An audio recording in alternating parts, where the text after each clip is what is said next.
Hey, I want to be honest about how I almost derailed my business twice because I look around and I do see this playing itself out over and over. Like I see it obviously with my clients, but also just in Facebook groups when I see people, expressing their opinions, talking about what's going on.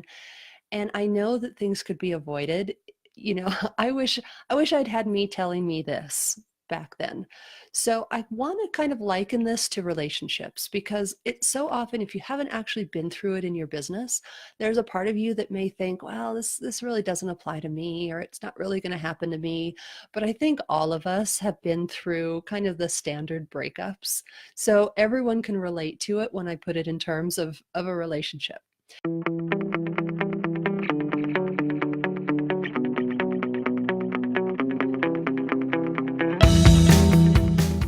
So these happened actually in reverse order, but the first one I want to talk about is that kind of relationship where you think everything's going along just fine, and then out of the blue, it seems like your partner, seemingly out of the blue, your partner's like, hey, I think we need to end it. Or I think we really just need to go our own ways. And you're so caught off guard. You're like, what just happened? I didn't even see that coming. So that's what was going along in my business. I thought I was humming along. I thought things were going great. I had I had a few clients and I felt like I was consistently kind of regularly getting clients. Really felt like I was on my way. And then all of a sudden it was like just hit the brakes. It was a complete standstill. And I all of a sudden felt like I wasn't booking any discovery calls, any sales calls. I wasn't getting the referrals that I used to be getting. I felt like even engagement was down.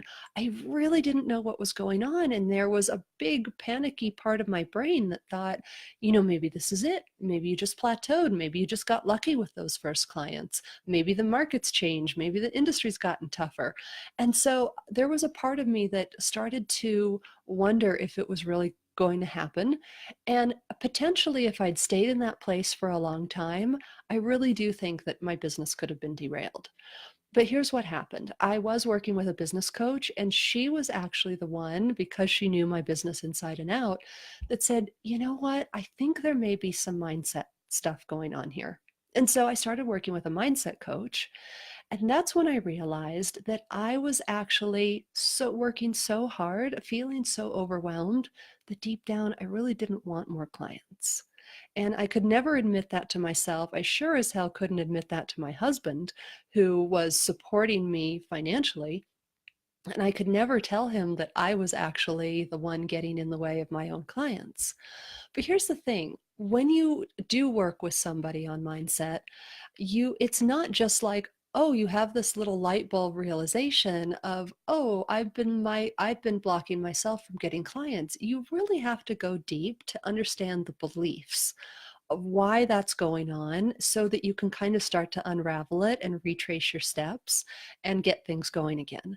And so for me, there was a lot of belief that that really I kind of wanted to be striving but never arriving. There was a lot of glory in that for me, and there was also a lot of safety in that for me, because if I was always striving and never arriving, then maybe I could just run away and kind of go back to my beach in Spain and just be the hippie that I used to be, right? Like that would be the good life.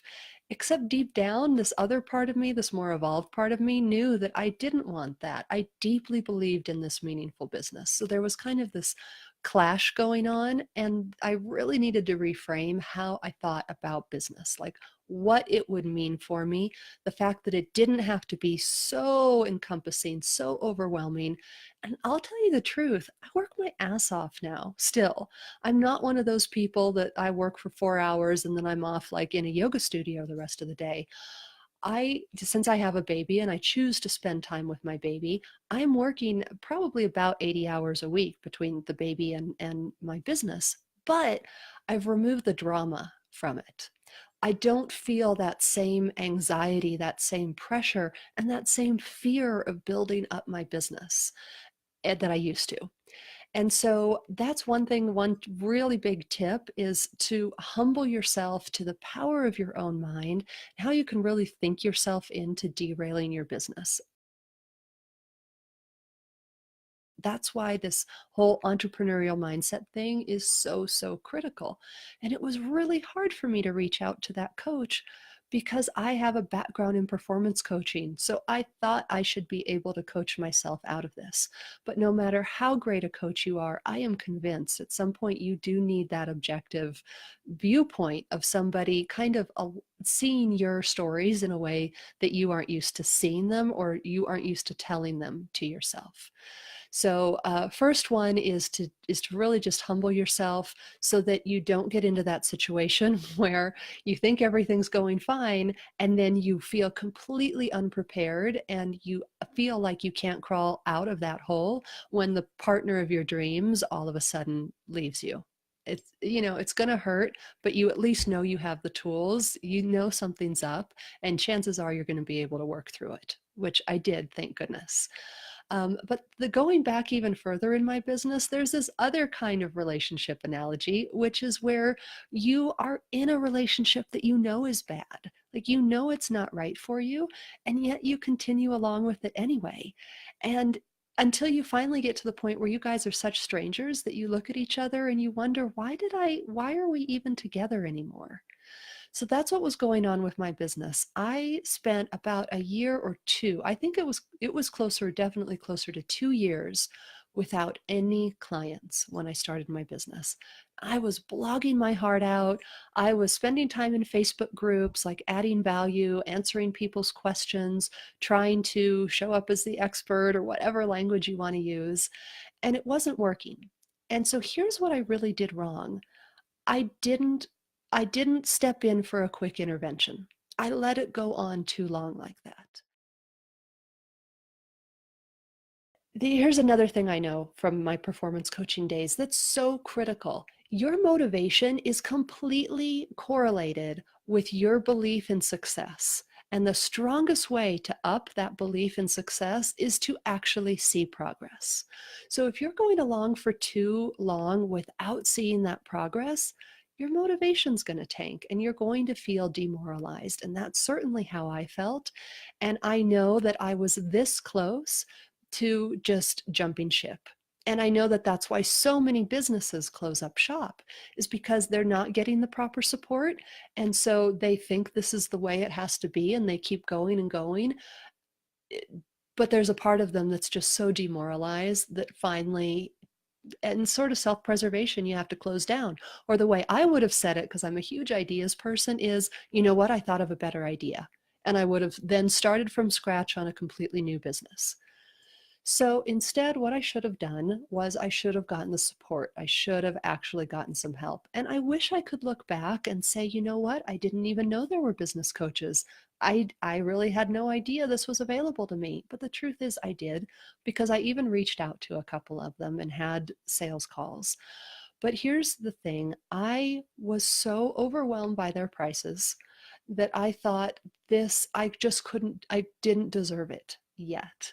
I thought when I get further along in my business and I'm actually earning money, that's when I can allow myself to hire a business coach. The crazy thing is, looking back over that year or two, I trickled out so much more money than if I had just hired somebody for the 3 months or whatever it took to get me up and running. And so I do regret that. But luckily, at the very last minute, like right about the 2 year mark, I finally did invest in a business coach. This again is back when I was doing performance coaching. So it was a completely different market. And it allowed me to finally get to the point where I was booked out with clients. And it made such a difference so quickly. And I just wish I had allowed that intervention so that in time, just kind of like a relationship, where you get in there before you grow too distant, before it's too late, to actually, get where I needed to be, to know, to have that feeling of knowing that this is how it's supposed to be rather than that other thing. That ain't how it's supposed to be. And we always kind of know that deep down, but maybe we don't actually do what is necessary because we want to be able to say we did it on our own, of course. So those are the two tips for avoiding that relationship conundrum. There is one, intervene really quickly when things just aren't right. And the second is humble yourself to the power of your own mind to get in your way, and allow yourself, even if you're reaching out to really talented, maybe coach friends or mentors, someone that you can turn to that will allow you to see your stories from an outside perspective and really get in there, get deep, and understand why you are holding yourself back and how you have that power to change. All right, if you have any questions, message me anytime. I'm always available, and I'd love to talk to you. I hope this helps you guys. Have a great day, great rest of your week. Bye.